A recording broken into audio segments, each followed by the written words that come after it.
verdad de la palabra de Dios, trayendo personas a Cristo, transformando vidas alrededor del mundo y ayudándole a usted a descubrir el poder del amor más grande, el amor que vale.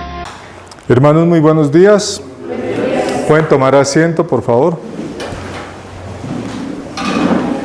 Le doy gracias a Dios por la presencia de cada uno de ustedes. Vamos a pedir la ayuda del Señor, la guía del Señor en este momento, que es el momento más importante de la adoración, que es cuando se abre la Escritura y se administra al pueblo de Dios.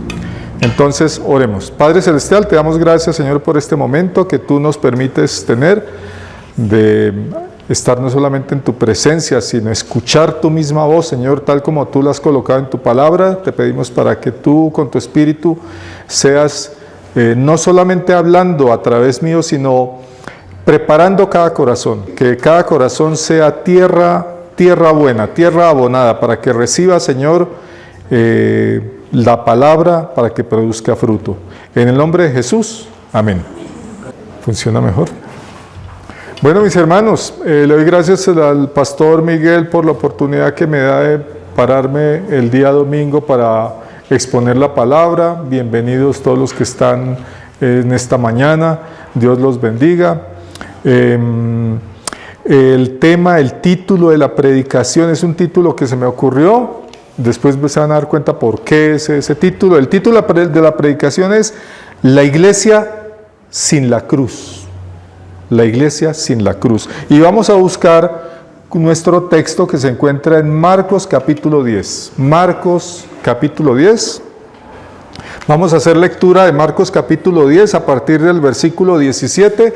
En el versículo 17 inicia un episodio, una situación muy especial que tiene que ver con unas palabras y una situación muy especial del Señor Jesucristo. Esa sección se va hasta el verso 31. Marcos 10, 17, empezando con el verso 17, como les decía, este episodio va hasta el verso 31, pero son tantas las verdades que no es posible presentar todas las verdades en este espacio de la mañana, y por eso que tenemos que presentar únicamente una parte, una sección que es hasta el verso 22. Entonces voy a hacer lectura, mis hermanos, de Marcos capítulo 10, empezando desde el verso 17 hasta el 22. La palabra del Señor dice así: Cuando él iba a seguir su camino, alguien llegó corriendo y con la rodilla doblada frente a él le dijo: Maestro bueno, ¿qué debo hacer para poseer la vida eterna? Jesús le dijo: ¿Por qué me llamas bueno? Ninguno es bueno sino solamente Dios. Ya conoce los mandamientos: no cometas adulterio, no mates, no robes, no falsifiques la verdad, no defraudes, honra a tu padre y a tu madre. Entonces él le dijo: Maestro, yo siempre he cumplido con todo esto. Entonces Jesús, mirándolo caritativamente, le dijo: Solo te falta algo, que vayas y vendas todo lo que tienes y lo dones a los pobres, para que tengas un tesoro en el cielo, y enseguida vienes y, habiendo tomado la cruz, me sigues. Pero al oír esto, el joven se fue triste, porque tenía muchas posesiones. Este texto, mis hermanos, de este texto salen por lo menos tres enseñanzas. Salen muchas enseñanzas, pero en esta mañana vamos a tratar tres enseñanzas. La primera es: ¿cómo es una persona que no tiene convicción de pecado? Esa es la primera parte. ¿Qué dice, qué piensa, qué hace una persona que no tiene convicción de pecado? La segunda parte: ¿qué respuesta da la Escritura y debemos dar nosotros a una persona que no tiene convicción de pecado? Y la última parte desemboca en lo siguiente: tomar la cruz es reconocer el señorío de Cristo. El propósito de este mensaje, mis hermanos, el propósito es que comprendamos las realidades espirituales que nos presenta esta historia, primero que todo, para que nosotros cumplamos nuestras responsabilidades ante Dios. Y en segundo lugar, para que seamos verdaderos evangelizadores. Así que, mis hermanos, lo primero que nosotros encontramos de este texto es el personaje que se le acerca a Jesús. La Escritura dice que es una persona pudiente, es alguien poderoso. Según la palabra que utiliza la Escritura, es alguien con poder. Dice la Escritura que también es alguien joven. También dice la Escritura que es alguien que es una buena persona. Es una persona con un nivel moral alto, porque él dice que él cumple y que le podemos creer que él cumplía con la ley. Así que es una buena persona. ¿Qué hubiera pasado si ese joven hubiera llegado a la iglesia promedio del siglo XXI? A la iglesia promedio, a encontrarse con el creyente promedio y con el pastor promedio de la iglesia del siglo XXI. En el siglo XXI ha ocurrido que nuestro evangelio se ha reducido en la exposición del evangelio a unas formas muy básicas, de tal manera que cuando llega una persona se le dice lo siguiente: ¿usted quiere recibir el regalo que le da Dios? ¿Sí o no? ¿Qué va a decir esta persona? Va a decir que sí. ¿Usted quiere hacer una oración para recibir el regalo que le quiere dar Dios? Pues la persona también va a decir que sí. Y después nos sentamos con la persona y la persona hace una oración que la llamamos la oración del pecador. Y nuestro evangelismo se ha reducido y se ha simplificado a ciertas formas muy sencillas, perdiendo unas dimensiones grandes que son las que nos muestra la Escritura. Entonces, esta persona que hace la oración del pecador llega a creer que por hacer una oración ya es salvo. Él cree que haciendo la oración ya su nombre quedó escrito en el libro de la vida. Y finalmente nosotros le ayudamos cuando le decimos: escriba en su Biblia la fecha en la que usted, escriba la fecha en la que usted aceptó a Cristo, y él escribe la fecha en la que él aceptó a Cristo, y después le decimos: su nombre está escrito en el libro de la vida, nunca será borrado. Y después, poco después, llegamos y le hacemos la pregunta, ¿qué impide que sea bautizado? Nuestra evangelización se ha reducido a unas formas muy simples, muy rudimentarias, que no corresponden con lo que presenta la Escritura. Porque la Escritura nos está presentando otra visión. Nos está presentando un joven que llega corriendo. El Señor Jesucristo le presenta la ley y le dice ciertas cosas que le caen mal al muchacho, y el muchacho, habiendo llegado corriendo, se va triste. ¿Eso cuándo pasaría en las iglesias actuales? Nunca pasaría. Nunca pasaría. De hecho, nunca se iría, sino que se quedaría, pero se quedaría contento.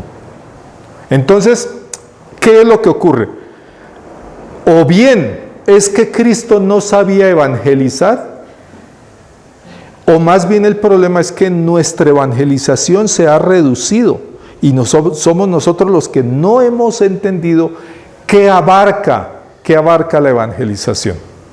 Entonces, el propósito, mis hermanos, de esta predicación es permitir que nos hable el texto y que nos enseñe. Así que entramos a nuestro primer punto. El primer punto nos dice: ¿cómo es una persona que no tiene convicción de pecado? ¿Qué tipo de persona es esa? Bueno, primero que todo hay que entender que Cristo le presentó la segunda tabla de la ley. En el Sinaí, el Señor presentó 2 tablas de la ley. En la primera tabla se encontraban 4 mandamientos que presentan nuestra responsabilidad para con Dios. En la segunda tabla hay 6 mandamientos en los que tenemos nuestras responsabilidades con nuestro prójimo. El Señor Jesucristo se sirve presentarle la segunda tabla. Le coloca enfrente la segunda tabla. Y este joven dice lo siguiente: Señor, yo siempre lo he cumplido todo. Desde mi juventud, o sea, desde que era niño. Desde que era niño yo he cumplido con todo eso. No dice la palabra siempre, pero pero con otras palabras lo dijo, siempre, y utilizó esas dos palabras, siempre, y después utiliza la palabra todo, cumplí todo, siempre cumplí todo. Ni siquiera él piensa de sí mismo, caramba, yo soy un hombre imperfecto y seguramente de la segunda tabla de la ley es posible que yo lo haya cumplido imperfectamente. Señor, tal vez sí, tal vez yo lo he hecho imperfectamente. No, este joven llega con el atrevimiento de decir que él siempre ha cumplido todas las cosas. Entonces, la conclusión es que este joven no tiene convicción de pecado. Así que, frente a la convicción de pecado, este hombre está en un problema bastante grave. Una persona sin convicción de pecado no va a sentir la necesidad de acercarse y de pedir que Dios lo rescate, que Dios lo libere. Él no siente la urgencia de que Dios lo libere. Él solamente llega y presenta como el buen estudiante, supongamos que fuera un buen estudiante de matemáticas, que llega donde el profesor, cumplí con los 6 puntos, califíqueme a ver si me falta algo. Y el profesor llega y puede que le califique, y sí, usted se saca de los 6 puntos, usted sacó 5 buenos. Y este que está aquí pendiente lo podemos mirar para que usted se pula. El joven rico estaba pendiente era de eso, de que Cristo lo calificara. Y él daba el margen de que podría haber algo, de que alguna cosita pendiente le hubiera quedado por hacer o por completar, porque para él todo estaba bien desde siempre, desde un comienzo. Jesucristo lo aterriza con la ley. Entonces, el propósito de la ley, mis hermanos, el propósito de la ley es que la ley nos muestre quiénes somos. La ley es un espejo que nos muestra, nos revela nuestra condición espiritual. El propósito de la ley es el siguiente. Dice Romanos 3:20. Nadie puede ser declarado inocente por cumplir las obras de la ley. Esta frase la tomó el apóstol Pablo de Gálatas. En Gálatas 2:16 dice, no hay necesidad que ustedes lo busquen, yo les leo los textos. En Gálatas 2:16 dice lo siguiente: nadie puede ser declarado inocente por cumplir las obras de la ley. Nadie. Y el apóstol Pablo nuevamente en Romanos 3:20 toma esa frase de Gálatas y completa la oración porque dice lo siguiente: ya que nadie puede ser declarado inocente por cumplir las obras de la ley, pues el propósito de la ley es que reconozcamos que somos pecadores.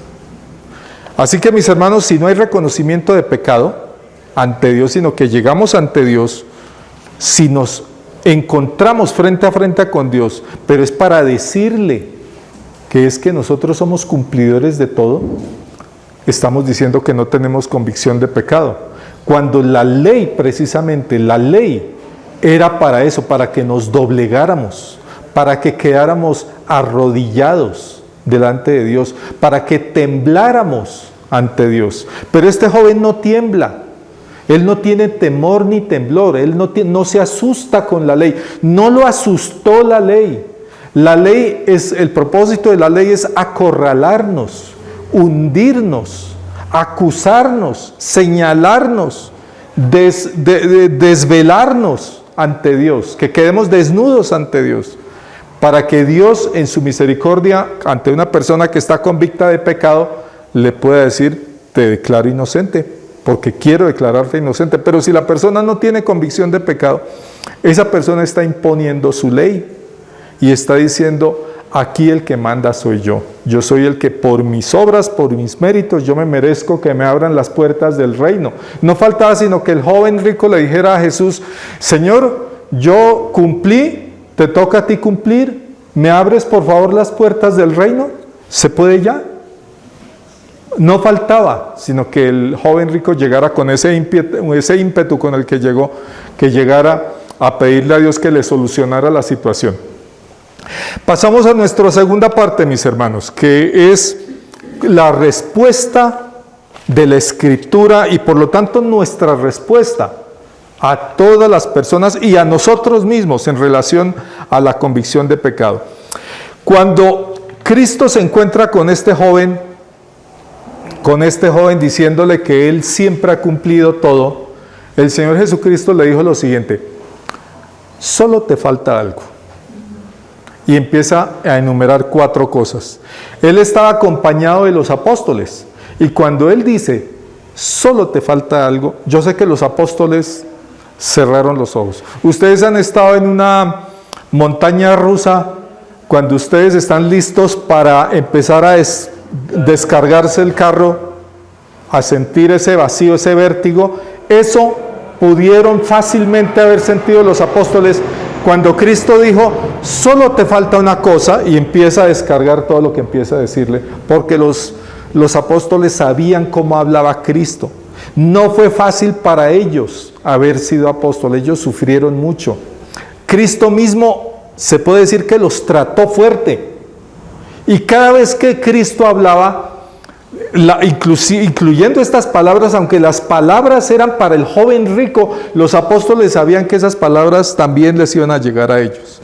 Entonces cuando Jesús dice, solo te falta algo, los apóstoles cerraron los ojos y esperaron a ver qué era lo que él iba a decir. Dentro de esas cosas él dice, joven, vaya, venda todo lo que usted tiene, vaya, véndalo todo, haga un inventario, vende todo, lo dona a los pobres, la segunda parte, dónelo a los pobres y le hace una salvedad para que usted tenga tesoro en el cielo. Y enseguida viene y me sigue, tomando su cruz. El Señor Jesucristo, el propósito de estas palabras, mis hermanos, el propósito de las palabras era dentro del corazón, de ese corazón duro y no arrepentido. Cristo se metió dentro del corazón, donde está esa costra dura, que no le permite que el joven entienda el Evangelio. Y Cristo lo agarra esa costra a golpes. Eso es lo que está ocurriendo en este momento. Él está tratando de ablandar ese corazón. Y ese corazón solamente se ablanda con este trato que le está dando el Señor Jesucristo, un trato fuerte. Por algo se fue triste. El problema del joven era la avaricia. Eso lo revelan las palabras de Cristo, porque Cristo conocía, Él sabía de todas las cosas de la ley que Él decía que cumplía. ¿Dónde estaba el problema de ese joven? Cristo, en su sabiduría, en su omnisciencia, porque es Dios hecho hombre, Él conocía dónde estaba el punto que Él tenía que tocar, y tocó la avaricia. Mis hermanos, la avaricia la sufrimos todos. Todos podemos sufrir de avaricia. ¿Qué es la avaricia? La avaricia es un deseo que se puede considerar también una compulsión, un apetito que está fuera de control, egoísta, que lo lleva a necesitar siempre más y cada vez más de algo, que puede ser el dinero, puede ser el poder, puede ser la fama. Eso lo estamos viendo todos los días. No hay sino que ver los titulares de televisión y de las noticias y de los periódicos para ver cómo en las figuras públicas es una cosa tan normal de la naturaleza humana. Dios nos libre que nosotros en nuestra iglesia se nos cole esta compulsión, este apetito desbocado, salido de control, que no esté en la iglesia. Para que no esté en la iglesia, ¿qué es lo que toca hacer? Lo que hace Cristo. Entonces, Cristo entra y lo que hace es un trabajo de demolición. Le está demoliendo algunas cosas que él construyó. Este joven construyó en su vida varias cosas y las construyó mal, le quedaron mal. Esto me recuerda cuando yo trabajé siendo muy joven. Yo fui un humilde inspector de interventoría, y en una obra de construcción en un edificio para construcción de vivienda, ocurría que habían cosas que tocaban demolerse y era dolorosísimo, era doloroso, era traumático porque se perdía mucho dinero, pero muchas veces, sobre todo, fueron las columnas las que tocó demolerlas y tocaba hacerlo. Ese trabajo lo está haciendo Cristo con este joven. Le está diciendo: joven, usted tiene que romper lo que hizo y vuelva y hágalo bien. Hay que romperlo todo.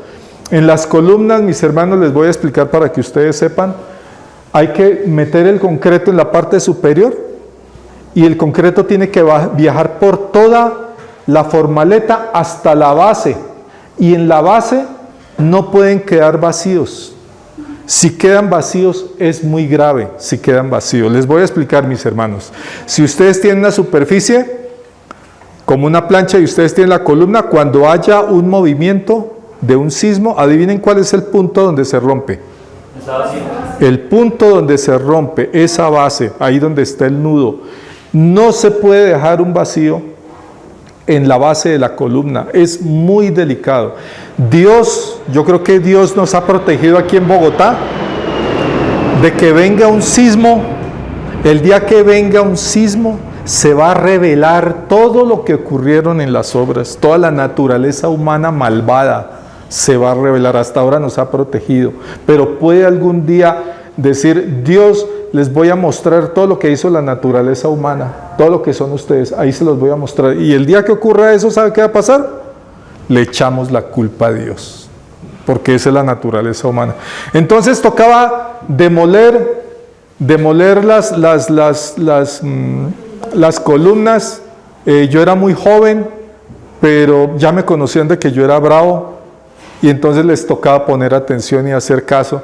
Y yo me encontré alguna vez con que cogieron la mezcla con la que se hace los pañetes y maquillaron en redondo para que no se viera. Ese día me vieron bravo, y les tocó romper y no les bajaba una. En algunas oportunidades en los sótanos se amontonaba tierrita alrededor y la tierrita no dejaba ver los huequitos, y me tocaba a mí con las botas o con un palo o ir a buscar una pala y retirar la tierra, y yo sabía que habían colocado la tierrita para que no se viera. En alguna oportunidad estábamos varios y habían dejado un listoncito. Me quitan ese listón, por favor. Y cuando se quitó el listón, todos decían: no, pero espere, espere.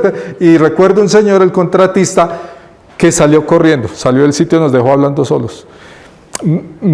Me acordé del joven rico cuando estaba preparando el mensaje, porque el joven rico se fue frustrado.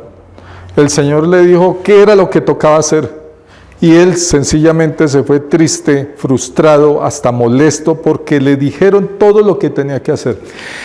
Muchachos, esa es nuestra vida. El Señor necesita que nosotros le cumplamos, que nosotros hagamos una demolición en nuestros corazones, en nuestra vida, de todo lo que hicimos mal. Si nosotros no lo hacemos, va a venir el juicio de Dios, y Dios lo hace, y Dios lo va a romper, Dios va a deshacer para que volvamos a hacerlo, si es que somos hijos de Dios. Entonces, estamos viendo que la respuesta que se le da a una persona que no tiene convicción de pecado es: aténgase al juicio de Dios. Usted busque a Dios, reconozca que usted es pecador. Antes de hacer una oración de decirle que usted es salvo, de hacerle que haga una oración y crearle la falsa expectativa de que esa persona es cristiana, hay que decirle: analice su vida, mire de qué cosas tiene que arrepentirse, arrepiéntase, porque si no se arrepiente hoy y dejó así, en el juicio final, usted sí se va a entender con Dios, si usted no arregló las cosas hoy. Hay que hacer unas salvedades que son obligatorias cuando hablamos de este tema del joven rico, porque estamos hablando de las riquezas, y hay que hacer es obligatorio porque nuestra cultura nos ha dado nos ha desorientado con el tema de las riquezas. Se ha pensado que Marcos 10 es un texto que está hecho para los ricos. No. Ese texto está hecho para todos nosotros. Para todo el que no tiene convicción de pecado. No es para los ricos. Es para el que no tiene convicción de pecado. Pueden haber ricos que sean avaros. El texto es para ellos. Pueden haber pobres que sean avaros. El problema no es la riqueza. Hay alguien, un presidente muy famoso que ya murió y que Belinda sabe quién es, muy famoso, que él decía, no se hagan ricos, ser rico es malo. Él desde esa ideología decía, no se hagan ricos, ser rico es malo. No, ser rico no es malo. Un creyente puede, si es trabajador, si es honesto, si trabaja, si respeta a sus trabajadores, si respeta las leyes, está bien que una persona sea emprendedora y que tenga plata y que se tape en plata. Si se tapa en plata, pues está bien, si es honesto, si es correcto, si hace las cosas bien. Entonces decir que rico es malo no es cierto, eso es falso. Pero tampoco la Escritura nos dice que porque somos piadosos, entonces Dios nos premia la piedad con riqueza. Tampoco es así, porque estamos en las manos de la providencia de Dios. Es cuando Dios diga, como Él diga, nuestro trabajo es hacer las cosas bien. Esa es la parte que nos corresponde a nosotros. Espero que esas dos salvedades queden claras en cuanto a lo que es la riqueza y la piedad y la providencia de Dios. Entonces ahora sí podemos entrar a nuestra tercera parte. Tomar la cruz es en nuestra vida. Tomar la cruz es aceptar el señorío de Cristo. Aceptar el señorío de Cristo. Miren mis hermanos, alguna vez estábamos con mi esposa, cogimos un taxi, estábamos en Neiva. Y yo soy muy conversador con los señores de los taxis, soy muy conversador y puse el tema y tal, y el clima o la situación y tal. Terminamos hablando de las cosas de la fe y el señor del taxi era un señor muy religioso y él estaba pendiente de los milagros. Y me empezó a hablar de un milagro y qué tal, y que el milagro y que el milagro. Y yo le dije, eso está bien, pero lo importante es mirar qué dice el Evangelio. Y el Señor no entendió y lo que me dijo fue, a mí no me han dado clases de religión. Esa fue la respuesta de él. La vida espiritual, la vida cristiana, él la relacionada era con milagros, pero no con la conciencia que está en paz con Dios, con la conciencia que le cumple al Señor, con la conciencia que le cumple a la ley moral, a los 10 mandamientos, que le cumple a Dios, que tiene fe en Jesucristo, fe en la obra que hizo en la cruz, pero que al mismo tiempo se arrepiente y que busca cambiar y transformar su vida y que el hombre nuevo sea nuevo llevando la cruz. El Señor Jesucristo, cuando le dijo al joven, lleve la cruz, le dijo algo feo. Hoy en día nosotros, cuando usamos la palabra cruz, estamos hablando de algo que está rodeado de nociones interesanticas, hasta bonitas, porque uno ve cruces que son joyas. Y la cruz representa ya, después de pasados los siglos, cuando han pasado siglos, la cruz ya tiene un simbolismo y representa la conquista de la muerte. Se conquistó a la muerte, Cristo conquistó la muerte, muy bello. Pero en este momento este joven, cuando Cristo dice cruz, está diciendo algo horrible, macabro, feo. La cruz era el instrumento de muerte, de tortura y muerte del Imperio Romano, que dominaba y que lo exhibía para mostrar que ellos mandaban, ¿sí? La cruz era un instrumento de opresión, de dolor. Cristo está pidiendo que ese instrumento de dolor y de tortura no lo traigamos a nuestras vidas. Es lo que está diciéndole Cristo dentro de todas las cosas feas que le dijo al joven rico. Hay que llevar la cruz, hay que crucificar, hay que matar a alguien. Eso fue lo que dijo el Señor Jesucristo. En la carta a los romanos, mis hermanos, en la carta a los colosenses, y no tienen que buscarlo, yo les leo, dice lo siguiente, Colosenses 3:5, hagan morir ese lado terrenal que hay dentro de ustedes. Hagan morir. Todos tenemos ese lado terrenal, el lado que se puede desbocar en los apetitos, que nos saca de nuestra relación con Dios, de nuestra relación con nuestra familia, con el prójimo, que nos puede hacer maltratar a nuestro prójimo. Hay que hacerlo morir. Si decimos que tenemos una relación con Cristo y tenemos fe, es porque nosotros en este momento estamos en el trabajo de crucificar al viejo hombre, a esa persona que vive dentro de nosotros, que somos nosotros, nuestro lado terrenal, el hombre espiritual, o sea, la parte nueva, la parte que se ha encontrado con Cristo, tiene que tomar a la parte vieja y tiene que vencerla, pero tiene que matarla. Dice las palabras de Colosenses 3:5, se las repito: hagan morir. Hay que hacer morir, no hay que convivir. No dice convivir, convivan, no, dice hagan morir, o sea, entren en guerra, venzan, tienen que vencerlo. Si convivimos con el hombre viejo es porque seguramente, ¿quién quita que ni siquiera hay vida espiritual? Sino que sencillamente vivimos nuestra vida como se nos da la gana. Pero el mandamiento del apóstol es hacer morir al hombre viejo. Dice Romanos capítulo 6, verso 6, y yo les insisto, como les he insistido desde cuando estamos en la otra sede, a todos mis hermanos, a las personas que llegan en estos nuevos días, yo los invito a que lean el libro de Romanos. Lean Romanos.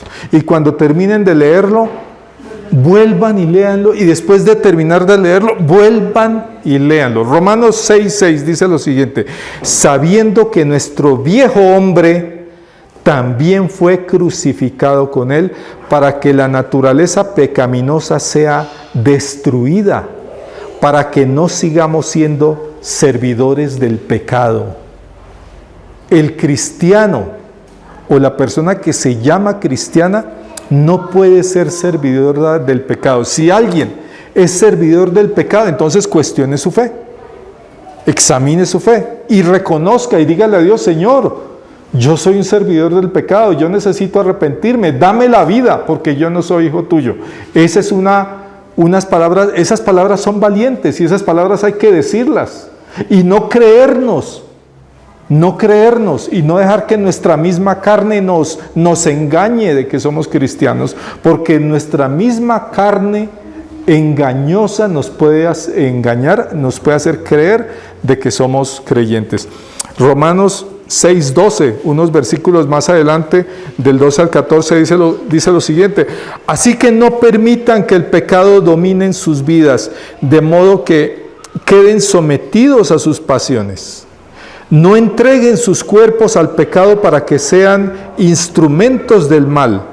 Más bien, ofréndense a sí mismos a Dios como vivos de entre los muertos, y ofrenden sus cuerpos a Dios como instrumentos del bien. Porque el pecado no podrá dominarlos, pues no están bajo el poder de la ley, sino de la gracia. Estar bajo el poder de la gracia es tener a Cristo de nuestro lado, tener la compañía del Espíritu Santo que nos da la fuerza para crucificar al hombre viejo. Y ese trabajo de crucificar al hombre viejo, ¿les digo cuánto dura? Toda la vida, hasta que nos muramos. El trabajo de crucificar.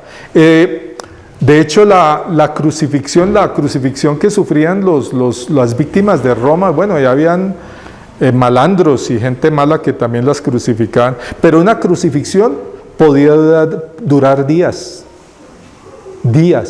mientras el cuerpo se desgastaba y ya no podía más y moría la persona de una muerte parecida al ahogamiento.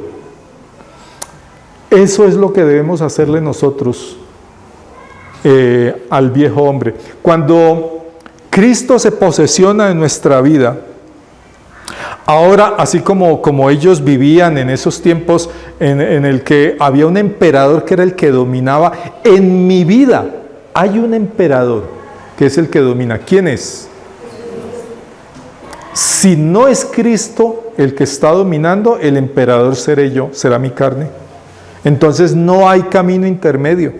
O yo soy el que estoy mandando, yo soy el emperador de mi vida, o yo tengo que destronarme, bajar al viejo hombre, bajarlo de su trono y crucificarlo. Y eso es con la ayuda del Señor, con la ayuda del Señor Jesucristo. Y el Señor Jesucristo nos ha dado unas armas, porque sin esas armas, ese trabajo no se puede hacer. Y se lo repito, sin esas armas, ese trabajo no se puede hacer.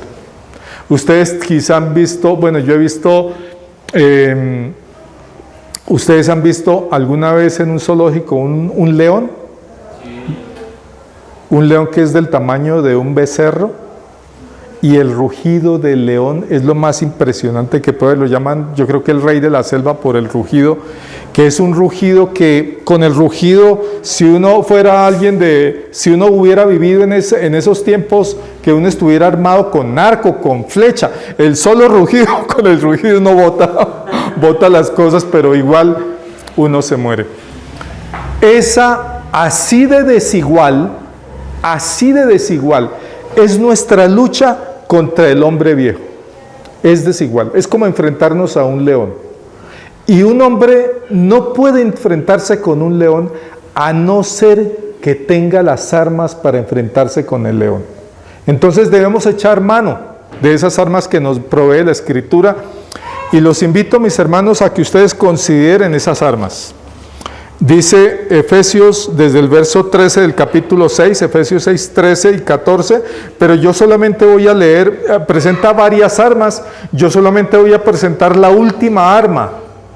De las varias armas, solo les voy a mostrar la última. Efesios 6, 14 dicen, tomen la espada que es la palabra de Dios, y al lado de esto, a continuación dice, orando en todo tiempo.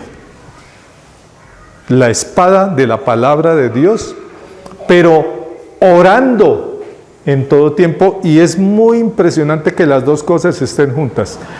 Dios me habla a través de su palabra y yo le respondo en oración.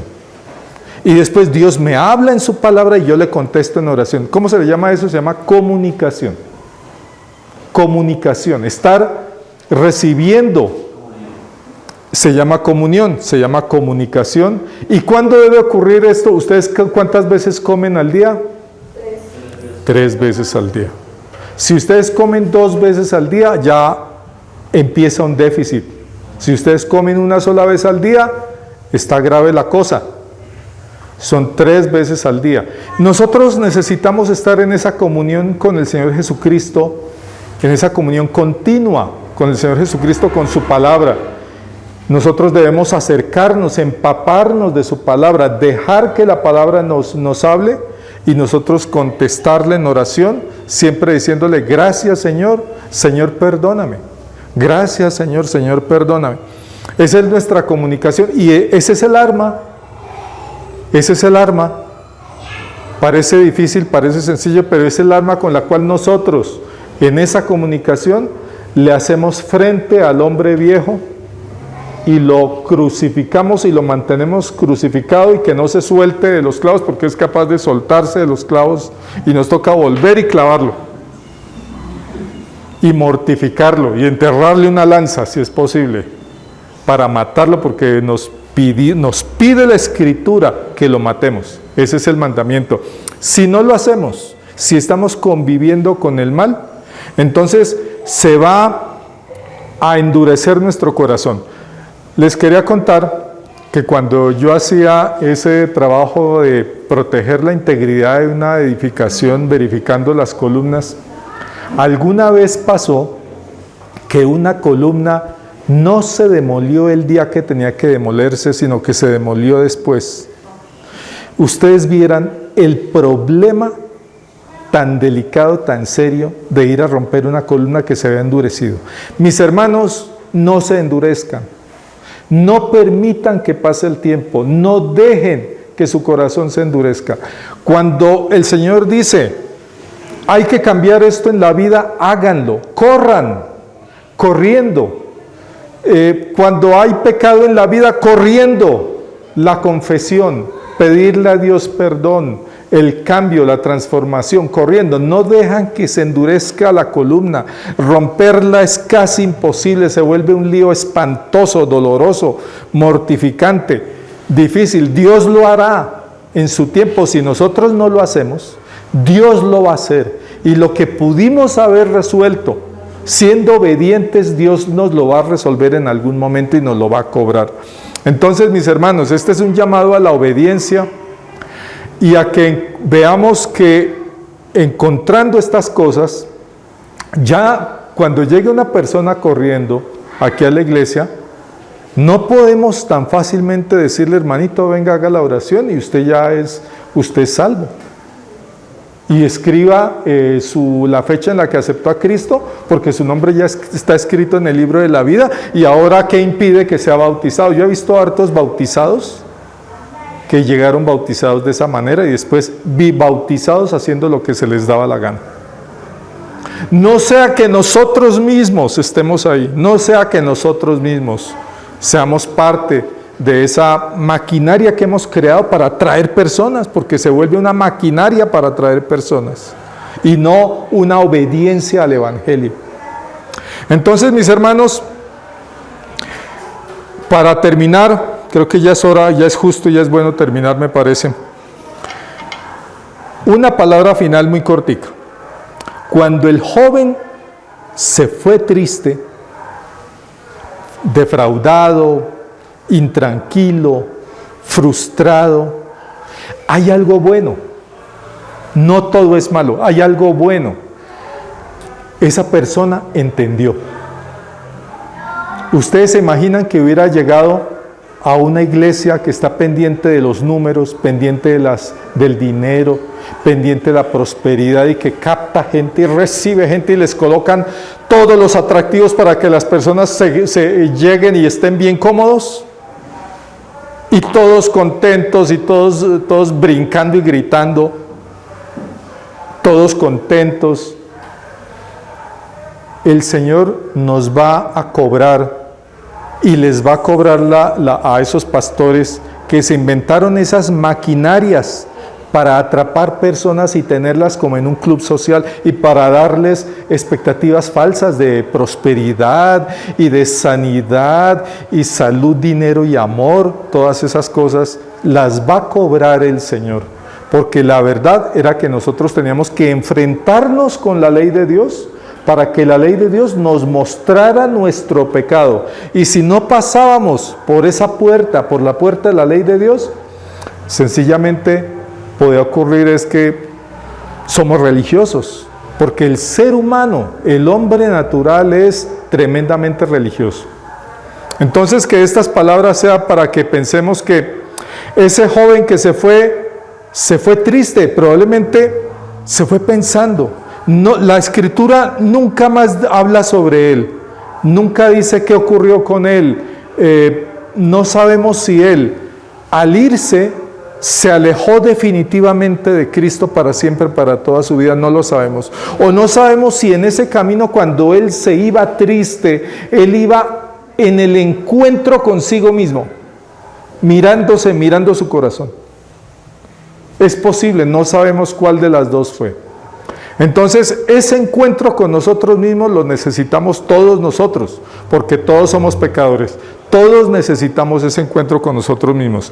Entonces, mis hermanos, espero haber alcanzado los propósitos de esta predicación, que es conocer nuestras responsabilidades y como evangelistas tener una visión más clara de lo que es la exposición del Evangelio. Entonces, siendo así, les pido el favor de que ustedes cierren sus ojos, inclinen sus rostros para tener un tiempo de oración. Señor, te damos gracias por este momento que tú has permitido que tengamos de encuentro con tu palabra.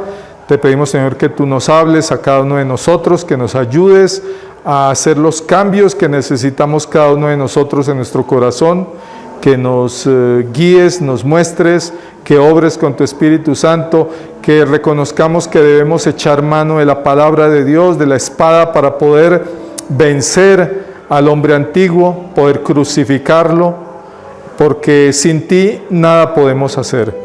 Dirígenos en este día, danos una buena semana, una semana de conquista, de estar siempre en comunicación contigo.